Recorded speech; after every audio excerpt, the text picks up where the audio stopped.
Guarantee ಯೋಜನೆಗಳಿಗೆ 63,000 ಕೋಟಿ ಸಾಲ. ಗ್ಯಾರಂಟಿ ಯೋಜನೆಯಿಂದ ಭವಿಷ್ಯಕ್ಕೆ ಹಾನಿಕರವೆಂದು ಲೆಕ್ಕ ಪರಿಶೋಧನಾ ವರದಿಯಲ್ಲಿ ಆಕ್ಷೇಪ. 5 ವರ್ಷದಲ್ಲಿ 14,000ಕ್ಕೂ ಹೆಚ್ಚು ಮಕ್ಕಳ ನಾಪತ್ತೆ. ಪ್ರಭು ಚೌಹಾಣ್ ಪುತ್ರನಿಗೆ ನಿರೀಕ್ಷಣಾ ಜಾಮೀನು. ಎಲ್ಲ ಸುದ್ದಿಯನ್ನು ನೋಡೋಣ ಕರ್ನಾಟಕ ನ್ಯೂಸ್ ಟಾಪ್ 9ನಲ್ಲಿ. ಸಿಎಂ ಸಿದ್ದರಾಮಯ್ಯ ಸದನದಲ್ಲಿ ಸಿಎಜಿ ವರದಿ ಮಂಡಿಸಿದ್ದಾರೆ.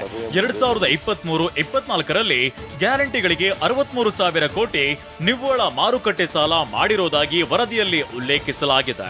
2022-23ರ ಸಾಲಕ್ಕಿಂತ 37,000 ಕೋಟಿ ಹೆಚ್ಚುವರಿ ಸಾಲವಾಗಿದ್ದು, ರಾಜಸ್ವ ವೆಚ್ಚದಲ್ಲಿ 15% ಗ್ಯಾರಂಟಿ ಯೋಜನೆ ಪಾಲು ಇದ್ದು, ವಿತ್ತೀಯ ಕೊರತೆ 65,522 ಕೋಟಿ ರೂಪಾಯಿಗೆ ಹೆಚ್ಚಳವಾಗಿದೆ.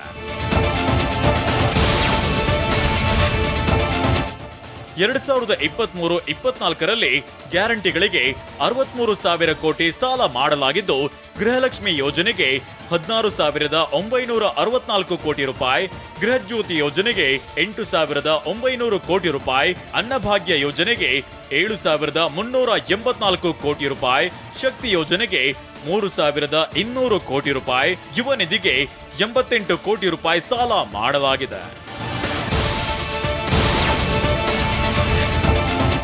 ಗ್ಯಾರಂಟಿ ಯೋಜನೆಗೆ ರಾಜ್ಯ ಹಣಕಾಸಿನ ವ್ಯವಹಾರಗಳ ಲೆಕ್ಕ ಪರಿಶೋಧನಾ ವರದಿಯಲ್ಲಿ ಆಕ್ಷೇಪ ವ್ಯಕ್ತವಾಗಿದೆ.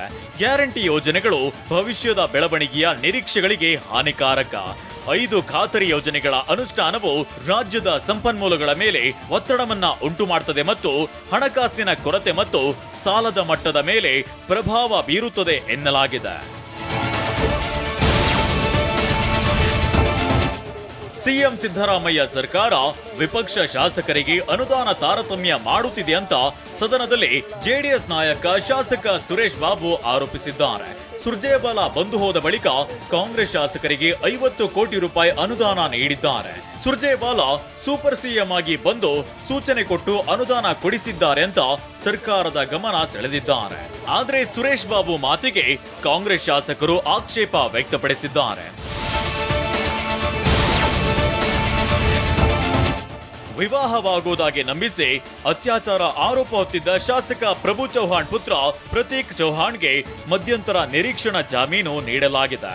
ನಿಶ್ಚಿತಾರ್ಥದ ನಂತರ ವಿವಾಹವಾಗಲು ನಿರಾಕರಿಸಿದ್ದ ಹಿನ್ನೆಲೆಯಲ್ಲಿ ಶಾಸಕರ ಪುತ್ರನ ವಿರುದ್ಧ ಯುವತಿ ದೂರು ದಾಖಲಿಸಿದ್ರು. ಬಳಿಕ ಪ್ರತೀಕ್ ಚೌಹಾಣ್ ನಿರೀಕ್ಷಣಾ ಜಾಮೀನು ಮೊರೆ ಹೋಗಿದ್ರು.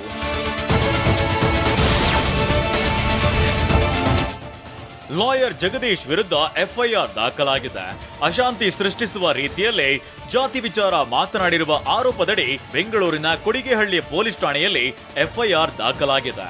ಬಿಎನ್ಎಸ್ ಸೆಕ್ಷನ್ 196, 200ರ ಅಡಿಯಲ್ಲಿ ಎಫ್ಐಆರ್ ದಾಖಲು ಮಾಡಲಾಗಿದೆ.